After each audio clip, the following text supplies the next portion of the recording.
എടി വാ പോണ്ടേ. എടി ഞാൻ സ്റ്റോറി ഇട്ടുള്ളൂ, അവനൊന്ന് വ്യൂ ചെയ്യട്ടെ. നിന്റെ സ്റ്റാറ്റസ് നീ ഇങ്ങോട്ടൊന്ന് വന്നേ. എടി ഫോണൊന്നും എടുത്ത് മാറ്റടി. എടി അതിന്റെ മോൻ എന്റെ വ്യൂ വരുന്നില്ലടി, അവൻ കാണുന്നില്ല എന്റെ സ്റ്റോറി. എനിക്ക് സമാധാനം കിട്ടുന്നില്ല. എനിക്ക് അവൻ വ്യൂ ചെയ്യാതെ എനിക്ക് സമാധാനം കിട്ടുന്നില്ല. നീ ചോറ് കഴിക്കണ്ടായിരുന്നു. ഞാൻ ചോറ് തിറ്റും.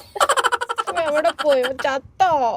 തേയില കൊണ്ടോരോ പട്ടി പോയത്. ഈ നട്ട് വെയിലെ തന്നെ നിനക്ക് ഇവിടെ നിക്കണോ? അവൻ വ്യൂ ചെയ്തില്ല. അവൻ പഴത്തിന് എത്രയാ? 5 രൂപ. അച്ഛനെ പറ്റി എഴുതിക്കോ.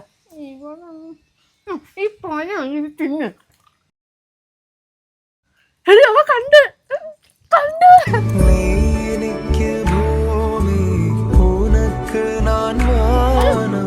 കണ്ട് കണ്ട് കണ്ട്